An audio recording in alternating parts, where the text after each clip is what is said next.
Well, hello everyone. Welcome to the Stillpoint episode number 10, still yet untitled. Yes, exactly. Number 10, and we're never even really sure what we're going to talk about, but it's No, it's been perfect. fascinating. I love it. Because just how this whole week has been, oof. I mean, I know it's get intense every week, and it gets feels like it gets crazier every week. But this past week had a lot of more ups, I think, than downs for some people. Maybe everyone, you can share whatever you need to share, or if you have any questions, feel free to reach out to either one of us. But I think that whole big shift of Pluto into Aquarius on Yeah, Tuesday yes. was a massive shift of energy. It It's a felt great very point. moving. I had a lot of people reach out on the 19th when it was shifting, saying, "What is up with people today?" Because there were like really angry episodes and I know it was different for everyone. So, yeah, I welcome any comments on your experience, but this was a big shift for many, many Huge. years, right? We're Oh my now, God, I think it took like 16 or 20 years or something like that, where Pluto was in Capricorn or whatever it was before that, I yes, think. Um, so astrology is interesting, because it's really just planetary influences, just like the sun influences of what energy we're experiencing here on Earth. So these things do make huge shifts in people, and it's amazing to me, which just reflects our variability as a human, is how it impacts people differently. yes. Yes. And I think people get caught up in ascension symptoms and things like that too, because they think they're supposed to feel a certain way, and that just sets them off their path. And I think if everyone felt joy and happiness, they would never question this.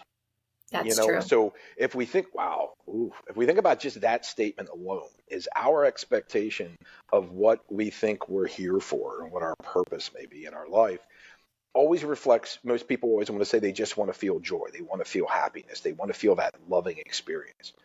But part of that challenge, which is why I think when these energies are increasing, all these planetary things that happen, solar flares, it's just increasing the vibration of everything. So the brighter the light, the darker the shadow. Yes. So what we have to realize is part of our experience here, and whatever you want to call a purpose, isn't just love. It's about experiencing both in different ways to find that still point within ourselves. Then that still point to me means that you're able to see that loving experience and the potential fearful experience of what a choice can lead to. Yes. But if you don't know both choices, you're kind of limited. So if people are still thinking that they're waiting and looking for joy or happiness, then it's a reflection that their programs and their experiences are more based on that fearful, not so feeling good experience. And then they question and think that they're doing something wrong. It's so interesting because, the still point was just something that felt like it was what this podcast needed to be. But the more Mhm. that you and I talk, we notice, we feel, we call it in the void. And I was recognizing today the still point, which is more of an intentional place we've been encouraging people to go to get centered, but it's actually just naturally we're being brought into the still point, which we're calling a lot of times the void, which is a day where, like, the old you, one attached to an identity, would go out and do all these things in the world. And then there's this day that comes where you're just like, none of that feels good. I don't want to do any of that, but I'm bored also, like just sitting here. Yeah. And so what do I do? And it's really uncomfortable to feel like you're in the void, but what maybe the perfect destination. It's where we actually are supposed to be, if there's a place we're supposed to Yeah, I agree with that. The void is a good term. That's, I think, is starting to become more prominent. I have a lot more clients and friends that are reaching out, and they don't know how to describe or to give it a name because it's something be. Yeah. that most people haven't ever really discussed or talked about. Is they get into a state to where they're very apathetic, like they just don't feel like they want to do anything. Yeah. Now, to me, that apathy isn't a negative experience. Just because it doesn't feel loving doesn't necessarily make it feel like it's something that's detrimental to you. Mhm. Because if you've been doing things your whole life based on what we've been told we should do, and then we start to realize that, oh my God, there's another choice. There's Yeah. something else for us to choose in our existence. To get from that point of just repeating patterns to doing something different and choosing something different, there needs to be, it's almost like a pendulum that's swinging from one side to the Yes. next. So when you're at that center still point, that's what I feel what the void is. So even though the void can be emotionally challenging, it's really the transition of like your caterpillar to yourself as a butterfly. And It's in that the cocoon cocoon. phase.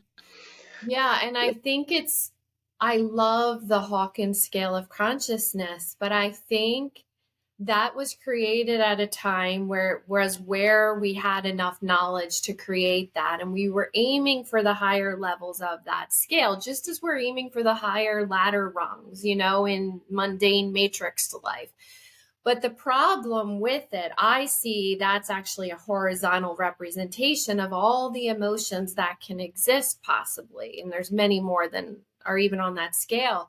But like you said, that pendulum will just stop on one of those emotions, and it doesn't have to be uncomfortable if we're in neutrality with that. No judgment. Yes. Saying today I'm in apathy. Oh, it's not a good day. Like, no, just being in neutrality and noticing I'm in apathy today.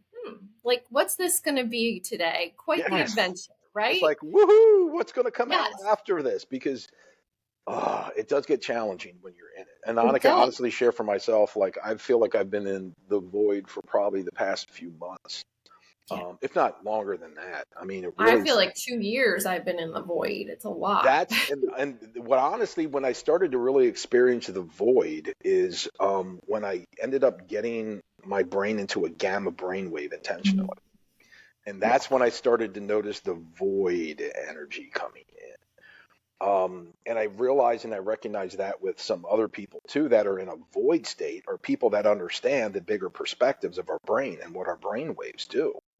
So it's fascinating to me, but it's a cycle. Like if you really think about it, if you've been carrying stuff with you your whole life and you believe this is what your purpose is and what you're here for, and then all of a sudden you learn that everything that you have is antiquated and no longer applies, Yeah. what do you have to do? Is you have to let this stuff go. Yes. And letting it go and getting back to a balance point, void, still point, whatever you want to call that, that can feel incredibly challenging to the history, to your ego, to your limbic system, to the brain, to your unconscious programs, to the cells of your body, and what it was been so used to experiencing. It's almost like a chemical addiction in the body Yes. that your cells are just used to you doing something and doing it and doing it and doing it to where then you start to do things differently and your whole body has to adjust to this shift and change.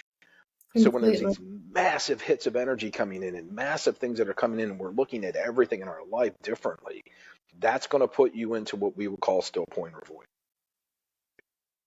I saw when you were speaking like a house fire. And so if you lose, I know if you lose, nobody, I don't want this on anybody, but if you had a house fire, right, and you lost everything, right, that's a moment where, like a tower moment, everything's gone materialistically. Yeah. And then a lot of people will go out there and get a new house and build back the house. But what a great time. Maybe it's the time for you to not get another house and go out in the woods and start a whole different, simple life. Or I'm just using that as an example, but I think that's what this time is asking us. And I also feel that those people, if you're one of those people in your family that's the black sheep, you are now noticing it's your time to break through in a big, big way. So it's going to take tremendous courage to go against the grain. And um, it's not that you're falling down. I'm almost seeing you're falling up. And we talked about breaking through the glass ceiling. And, so it's not our conditioning tells us we're like, even someone may feel they're disappointing their family lineage by maybe not going to college or not going for a certain degree or something. And you're actually breaking through for everybody else so that they have permission to choose whatever resonates. Yeah. And this is a perfect time of year to show you this just through our repeated patterns of holidays. Yes. I mean, I don't know how many people really truly celebrate Christmas, from what the perspective of what Christmas is supposed to be Right. versus the materialistic perspective that our society has created Christmas to be. I mean, Yeah. how many of you out there would like or have already just stopped doing Christmas the way that you've traditionally done it? It shouldn't be about, well, I'm a shit on people, but gift giving and all these other things and people expecting things at the end of the year at Christmas is, man, it's just another fallacy that we've been told. I mean, I haven't been doing formal Christmases for decades, actually, because I just saw the hypocrisy in it. And I saw it was just a money grab. It just doesn't feel good. No. I noticed several years ago just being out shopping because I had little kids still and they're waiting for Santa or whatever. So you kind of feel like you're stuck in the mold, right? But just noticing first, that's how it broke for me. Like, this doesn't feel good. I don't want to be shopping. I don't want to be buying all these gifts, And then working with my kids over the years, now that they're teenagers, and just showing them that the giving is really the magic of the season. And each year it gets less gifts and more of a different tradition. Yes. So Recreating. it's a beautiful time of change and transition, and follow what feels right. If you're out shopping and it doesn't feel good to be buying gifts, then challenge yourself to Yeah. maybe give a more meaningful gift or something. You write a card for You somebody. make something. Yeah. I mean, because back then, that's what you had to do. You had to make something for someone. Yes. And I think most kids, when they find out that, oh, I hope there's no one that here still believes in Santa Claus. Sorry if you do. I know. I don't think you have to worry about it. Kids are angry that they've been lied to. Yes. I've heard that from my own son when that whole energy started coming into Yeah. where he started to question Christmas. And I remember asking him about, he was afraid to ask if Santa was real. And I'm like, why are you afraid to ask? And he just kind of looked at me. I'm like, are you afraid you're not going to get gifts? And he's like, yeah. So we're Yeah. really just conditioning our children, for materialism once again, versus the joy of just being you with your family. Yeah, and on the other side of it, as a parent, when my last child stopped believing, it was the letting go of the magic that I loved, right? The magic of seeing the wonder and amazement in their eyes in the morning and stuff. So I think it's both, Yeah. and how do we then bring more magic to the new tradition is really where you can break through. And I think that's kind of like what we're all experiencing just in perspective in society. If we look at everything we've been taught about society as Santa Claus, right? Yeah. And now we as adults are starting to realize, oh shit, there really isn't a Santa Claus that we've been told our whole life that we should be doing. Because how many of us have done the traditional thing that you should do, go to school, get a job, get married, have kids, only to find out you're like, man, this isn't really what I thought it was going to be, and it doesn't feel the way that I thought it was going to feel, joy, love, once again, because we were going through it with a different perspective of belief structures that really We allowed never were influence. really mindful as I think about the version of me checking all the boxes, right? You're always future focused. You're not in the moment. You're Oh, just like, I can't wait till I get that certification or that degree, and then I'll be worthy, right? Or whole. And I think that's where we can take this conversation oh yeah. today is, how amazing would it feel to be whole right now? To have already arrived at the destination you've been seeking. Because anyone that's achieved greatness in any category of their life, once you get to that place, you don't stay in gratification very long. You're already seeking the next opportunity. And so I think what we've all been waiting for, the real joy we've all been waiting for, is to know that right now is enough. That's all we have. Yeah. Yeah, and it kind of does come down to that, like, oh, only if I had XYZ, then I would be happy. Right. And that is nothing but pure conditionalness, is we are creating conditions in our life. It's just like people that win the lottery, like within years, they're back and they're in more financial trouble than they were before they ever won the lottery. Because Completely. so much of our society is focused on money, money, money, money, money, money, money, money, money, money, money, money, money is everything. Everyone's life purpose is to gather money and to have an abundance of money. Yeah. But if we start to think more deeply about what is our life purpose, oh man, that's a good question. We were talking briefly about this before. I had a friend that was doing a QHHT session, and that was her question at the end of the session. Mhm. And QHHT just takes you through 3 different previous lifetime or other lifetimes, let's say, Right. and then you can talk to your higher self about something. And when she wanted to know what her life purpose was for her question, she got laughter from her higher self, and her higher self was like, "Why does everyone ask that question?" It's like It's that true. seems. They do too. Yes, it's like I even question myself, like, oh my God, what's my life purpose? But then when you start to realize that there's not going to be one single tower moment that we're probably here to experience. It's for your life purpose is to be in the moment and to Yeah. find love and appreciation for things that you have in the moment and not be focusing on your lack of or what you feel that you don't have. Yeah. But And how, yeah, it's so freeing just to think about that, yeah, and a lot of it yeah. I've been noticing, as we know, we're not our bodies, we're spirit, right? So, like, how much of your day are you focused on being attached to your body?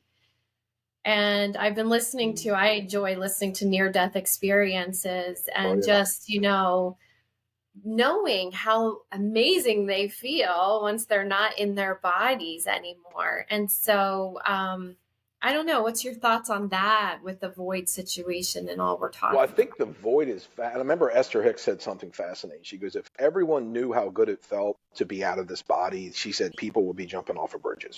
They would, right? But that's not the bigger purpose of what we're here for. So to me, the purpose of here and tying it in with the void is about being able to see both options, being able to see both sides of the coin in every situation. Mm-hmm. Then you truly have the freedom to choose one or the other.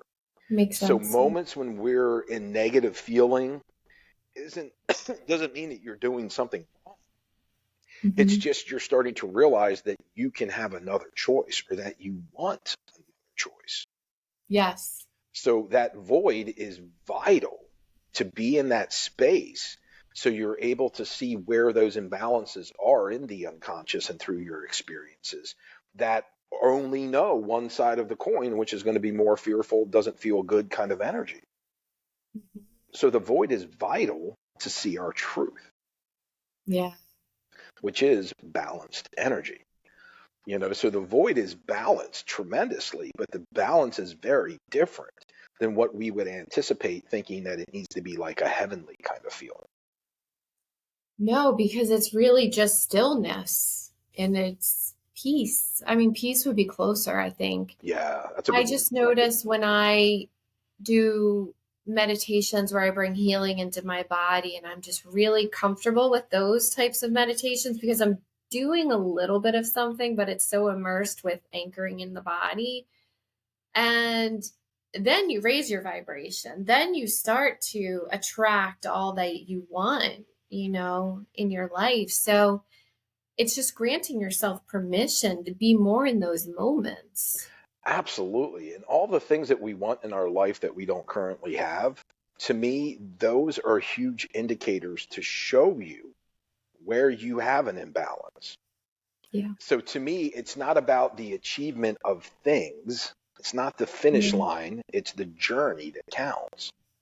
But so much of our existence in our childhood has always been about the finish line. What's your grade Yes. on the test? How much money do you make in a year?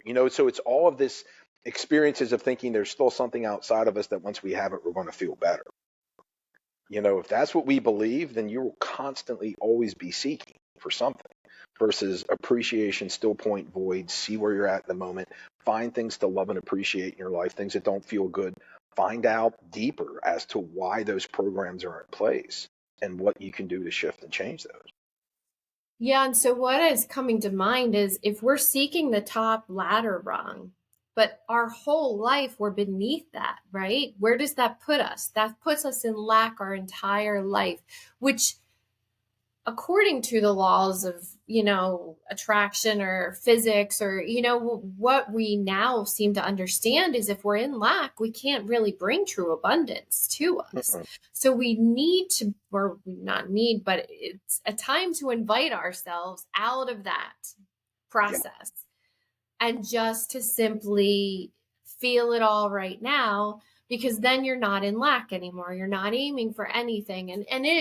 It's easy for us to say it, but it takes a lot of courage to just completely start walking another path. It usually involves you're not living alone.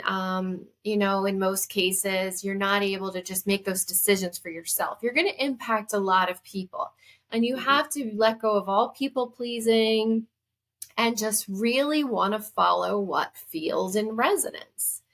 And step yeah, by step, when you do, the path just gets revealed, and it can be really fun. it can be. Yeah. And uncomfortable. Oh, But it has to be uncomfortable. Well, it doesn't have to be uncomfortable, but it needs to be that transition to yeah, figuring out why it doesn't feel comfortable, you know. right. And the thing, because I always tell this with a lot of people, especially when you look at the whole concept of no time, predetermined existence. If you want to do what's best for everyone else in your life, do what's Hmm. best for you first. Perfect. Now, the Yes. challenge with that is most people in your life that we've created these conditional patterns for, where we put other people's needs above our own. And then Oh, you start absolutely. choosing you first and loving you in a way, and then allow other people to receive that in a way. Now, if it triggers them, then really what they are seeing is their conditionalness that they had in that situation. And we want to release that. So when people get angry because you don't do what you used to always do for a person, as long as there's communication as to why it's happening, it shouldn't become such a massive challenge. But usually there's that lack of communication and understanding why. Yep. Absolutely. Breaking those patterns. And I always share with the people I'm working with is you get to choose where you put your energy. You might get a text from someone that's angry with something you did, but you don't have to respond. We feel the polite thing is to respond, but those are big moments where you get to shift the whole course of the way you're operating and build and create a whole new reality for yourself. Yeah, and you can have communication with the person to see if you're even on the same page with things. Yeah, Because so much of what I see in life and the challenges that we have are just miscommunication. Is that completely. we believe that we both think the same thing when it comes to a certain term. So you think you're both talking about the same thing, but when you really break it down and find out what a person defines as something versus Yes. what your definition of it is, and if it's different, well, then you can see why there's a challenge. And it's not That the issue. alone, we've done that on the episode where we've defined what we're about to talk about just to create that baseline or foundation so everyone knows, okay, this is what we believe. But if you just ask people, well, what is your definition of the end state you're searching for or whatever, that can really help anything you're navigating because then you're at least Absolutely. trying to meet someone where they are.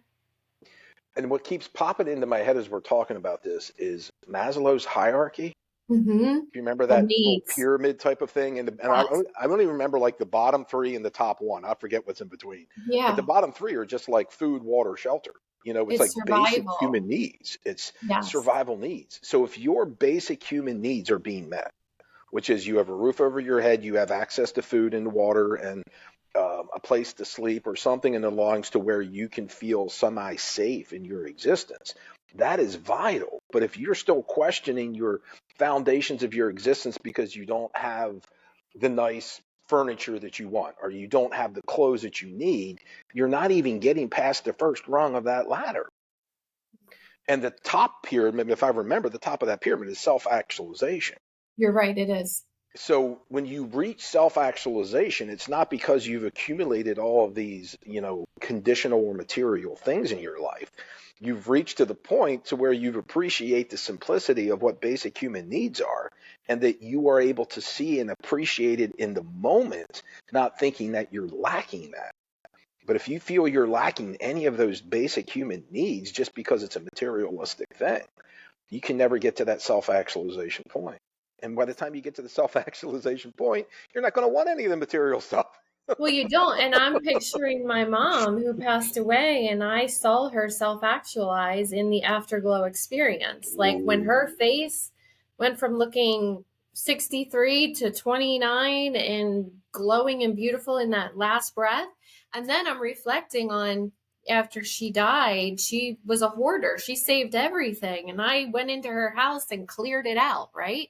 So I took all her material possessions and donated most of them, or we kept a few things, but it's really symbolic of what matters. After we die, your stuff isn't needed, for the most part. Someone might want a trinket or two for remembrance, and she self actualized in the moment of her raising her vibration to that Yeah. self actualization. Think about it. Whatever you can take with you when we're done with this biological meat suit of existence, whatever we can take with us is what's true. Yeah, And it's not that's really materialism. helpful. It is. And the legacies, because a lot of people want to leave legacies behind. They want to be remembered for generations and what they have done. So the people that are shifting and changing the whole experience of life and not just following what they thought they should do, they're the ones that are leaving the legacies that will be way more impactful and that people would want to talk about if that's something that interests you. But to me, you're doing it for yourself first. They get the benefit of that. Focus on you first. Everyone gets what they're here for. They just may not like it. Yeah, and coming back to that question, because I know everyone wants to know, even myself, it's like you feel like you're living your legacy when you are serving your higher purpose, right? Yep. So when I think now about my higher purpose here, it's usually what would I just do if money were not, just out of the kindness of my heart, what do I just love to spend my time doing? And that can change every year, but that's where you can self actualize. And the crazy thing about it is, if you just start doing it, and maybe you're just volunteering your time, you're not making any money doing it, the laws and of physics will support you actually tangibly activating the means that you Yeah. desire through that process. It takes some really, focus and concentration and believing and faith and all of those things. But then you're living your purpose. And the purpose is in the moment. Your life Yeah. purpose is the moment. It's not the future. It's not the No. past. But if that's what we believe, then we'll never be in that moment. And then we wonder why people feel that they're not happy at all, is because they're not able to truly appreciate the moment and everything that they do have access to and what they do have in their life. Yeah. And it's just really important to treasure those moments and realize, so much of our life we're like, well, let me just get through today or get through. And we don't know we have tomorrow. We don't. We don't know. Every day truly is a gift. And the more that we can just find gratitude, whether it's just stepping outside and seeing, birds in nature, just really appreciating a warm day or snow, even, Yeah, it's, if you're up north. we're getting some snow right now. So, it's just, that's where you begin to inch your way into a better state in the void. Just finding gratitude. I think gratitude's always a bridge. It is, because gratitude allows you the appreciation of what you have Yeah. and not the expectation of what needs to come in order for you to feel happy. Anything that's conditional is going to bite you in the ass eventually, because it's going to show you that it is conditional and that it's not your truth as to what we're really here to be experiencing is the moment. It's just so interesting as we're talking about this. I'm just seeing how every person is tethered to, whether it's the CEO that's got to go to the job every day, maybe he doesn't like it anymore, whether it's a woman who's a teacher and she's going to educate kids, but she no longer feels aligned with the public school system. Like, no one feels they can just not go that day, right? Yeah. And so it's like, I think where we're going to end up coming back to is being a community where we're, go, and we've talked about this in the past, Mhm. we're going back to basics, like hunter gatherer, like that starts to feel better than, and money's really the bait. It is. It's what's pulling us in a feeling of lack all the time is money. So if you think about that statement of community and going back to simple, basic living, you're looking at that lower part of that Maslow's hierarchy, this pyramid. Is the Yeah. reason why we want to go back to that is we kind of want to restart that process because our initial process through that self-actualization, there were things that were inserted, like money, is the biggest freaking one, that really is leading you on a different path. It's not the truth in what we're here to self actualize. We're not here to self actualize money. We're here to actually be independent from anything outside of us and needing anything outside of us. I'm so glad It's you too brought much. up the Maslow's hierarchy because I feel like that's a golden nugget. I'm going to revisit that. Yeah, I'm going There's to see what those something middle ones there. are. I forget what those middle. I think it's like relationships and love and experiences and Yeah. interaction in that kind of way that you can't really truly experience is if at a foundational level, if your basic human needs aren't being met, truly aren't being met, not just you think they're not being met. Sit down and take a look at your life. Are Right. you able to have this, that? Are you able to pay your bills on a monthly basis? Are you still eating? Everything's fine. Then we really want to take a deeper look at what those foundational programs are. So we're not playing in the game where it's never going to reach self actualization if money has to be involved. It was interesting because I had a dream last night and there was a ton of money laying on the table. And it was a real vivid dream. And it was a bunch of bills. And there was Mhm. even like a $37 bill. Like it wasn't just your typical, right? Who And is the I president? was No, just kidding. standing there and there was a person waiting for me to go to dinner. And I didn't have any money in my pocket. So, like, the money was shown to me as just take what money you needed and you can go to dinner. Yeah. And I remember sitting there, like, looking at all these bills and making a decision. How much do I feel I can pull off this table, wanting to save some for other people that were going to do the same thing? But all that comes in, that it was an interesting dream. Wow, that's really cool because it's definitely showing you that the whole money thing is a big piece of our puzzle that I think that Yes. we're missing. And it's not that we're missing money, but we're missing the truth in what money is, you It know. was readily there for me. I could have taken the whole pile and, Ooh, and you didn't? and it Good was for just you. a really interesting, I'm going to unpack that dream, but it was vivid, just staring at all those bills, just deciding. Yeah, and the history of money is fascinating. I think it goes back to Babylon. I think Babylon was like one of the first societies that created a financial system because they realized that the rulers of that kingdom were not able to control the masses because they were all bartering and exchanging. So they wanted to incorporate something that they had control over, so they created a financial system. So there's a lot of weird energy, and you think about how many, I don't even know when Babylon existed, probably 1,000+ years ago. But just think about our DNA as a human existence, that once that started, then that started to spread through the world to where, I mean, the majority of the world now, money is the issue. But the funny thing is that we want to go back to those indigenous civilizations that don't have anything to do with money. So money is that key factor that's been ingrained in our DNA for thousands of years that we need XYZ to get XYZ. And for myself, it's never about money now. It's being provided for in a way that, like, my needs, my basic needs are met. Yep. And just knowing that this community that we've built, we each have each other. We're there together to rise together because then you're like leading with your purpose. You're showing up in your specialty to help others, and then they all have their purpose and they're all Yeah. helping you, and you have this overflowing cup. This did exist. It's It how still we does. were before money came into the picture. Yep. And I don't know how, I mean, I'm sure a lot of you that are listening probably also have that same vision of a community.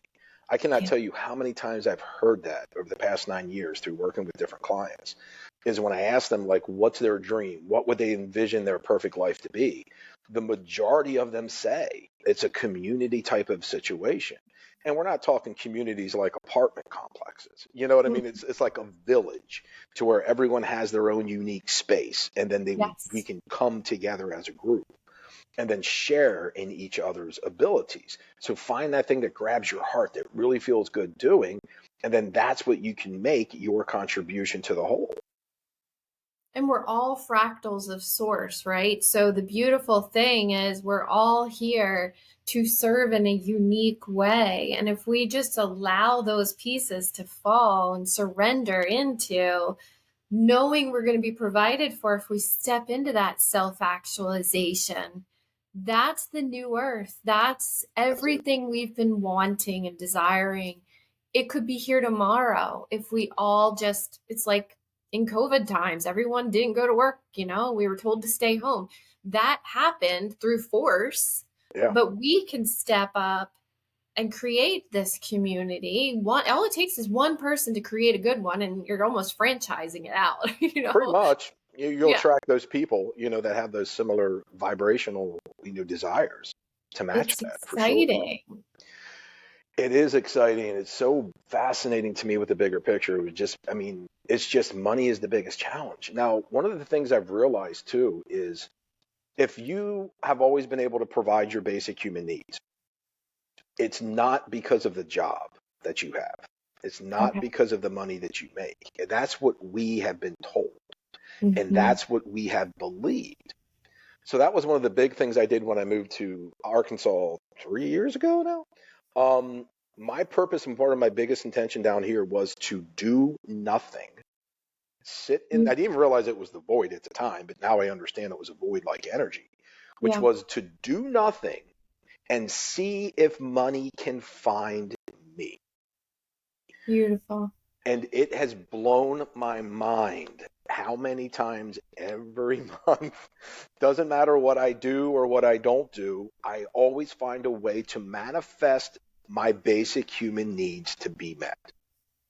Now, if that comes So through tell money, us more about like how you manage to come to that vibration. it's not easy. I can tell you, it's been like the whole 6 years, like previous to the 3 years me moved down here. That was one of my big focal points in my existence was my challenges with money and my Yeah. relationship with money. So honestly, the simplest thing is not the easiest thing, but the simplest thing is just do the opposite of everything you've already done and Mm. wait and see. Now, I'm not encouraging everyone just to go out and quit their jobs and see what happens, but I can tell you what, if you have the courage to try that, you may be surprised. Is to see at the end of the month, when bills are due, how things will magically find you. We want money to find us. We don't want to be chasing the money because we really don't want money. We want what money provides. So if you're not focusing on the money, needing it to get what you want or to have your basic human needs met initially, it can find you in different ways. You can barter, you can exchange with people, you can exchange food for services. And anytime you can exchange and barter with a person and not use money, you're going to slowly break down those programs that we feel we need to have money to do. Well, it helps to see money as energy, Mm-hmm. and it's definitely seeking you as much as you're seeking it. So, money, if you picture money as a person that wants to be your friend, it's like think about how you're showing up. Are you being loving towards money? Are you in defense towards money, thinking it's the root of all evil? Well, if you think that way, if that's a belief you have about money, and you may not even know that. That's just in your subconscious. Guess what? Absolutely. Money's not knocking at your door. And so if you don't see money showing up like Fred's sharing, then there's a belief most likely that needs to be Absolutely. unpacked. If money isn't finding you easily and you feel that you're always chasing it or you're a slave to it, because good Lord, how many of us were in jobs, where we hate the job, but we still stay with it for years because we want the money. Yeah. Legally, not legally, but a definition of that I like to call, which is it's shocking, but it's going to be appropriate, is prostitution. you're, Yeah.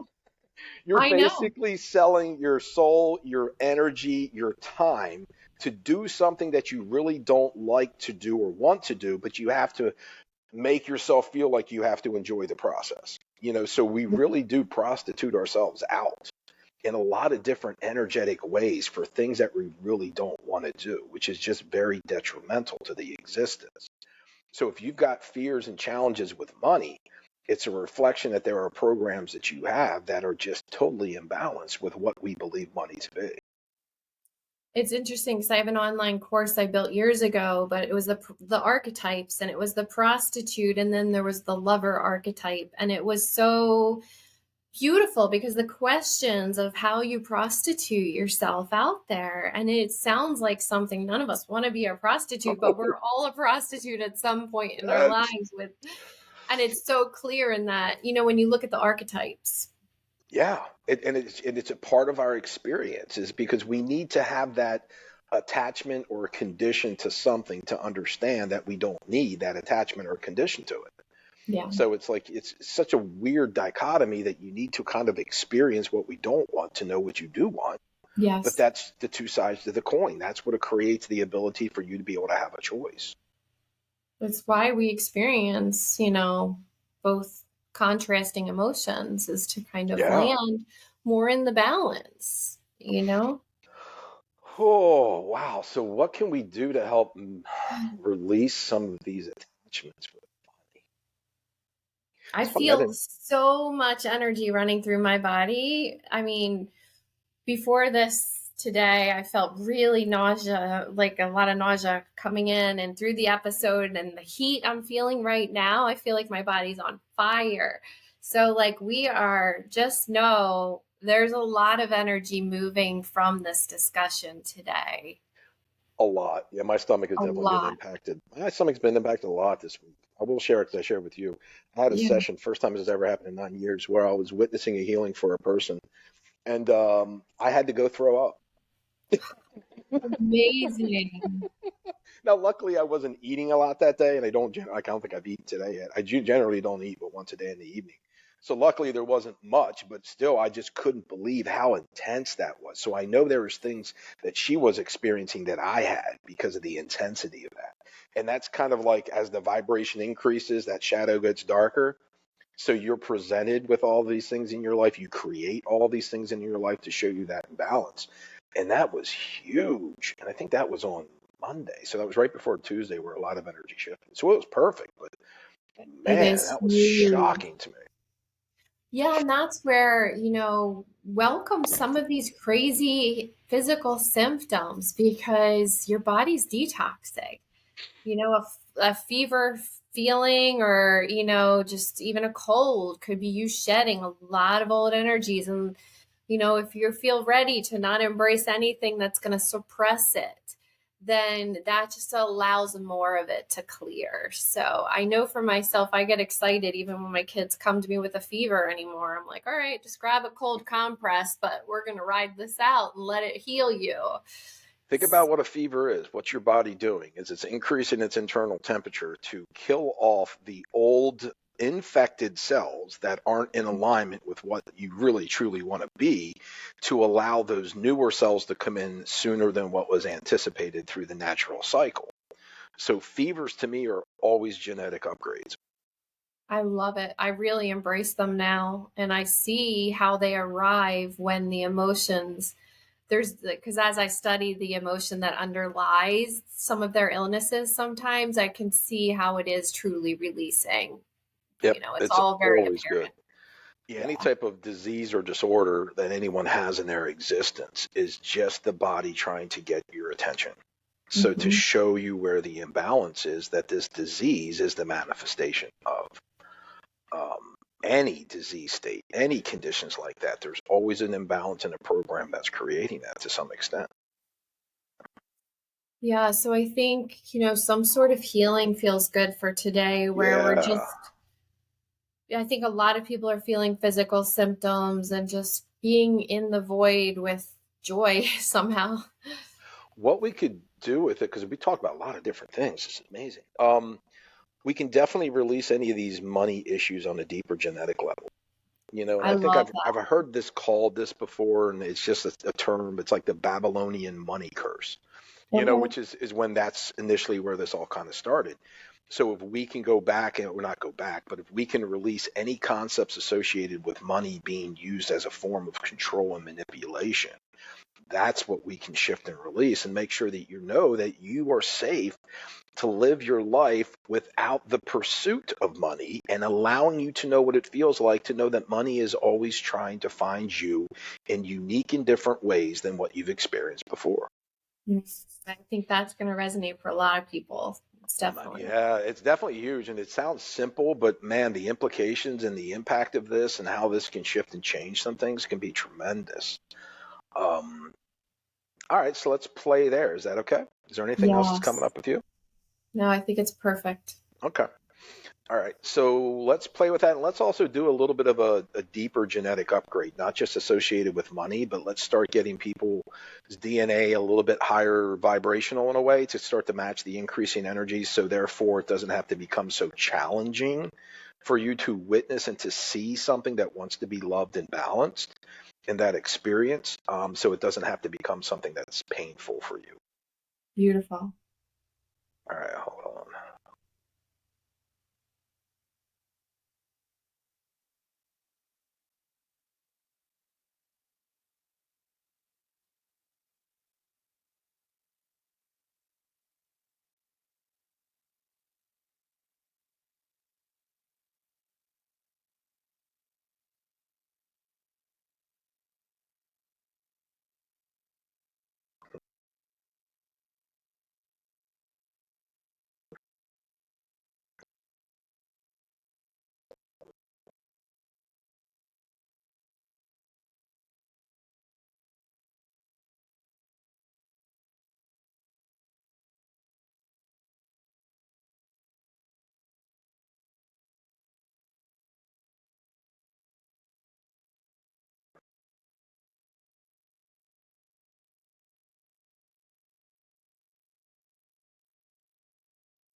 That was beautiful.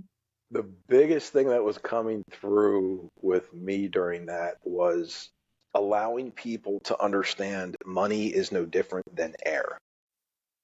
Okay. Because we don't think about the air that we breathe every day. We don't.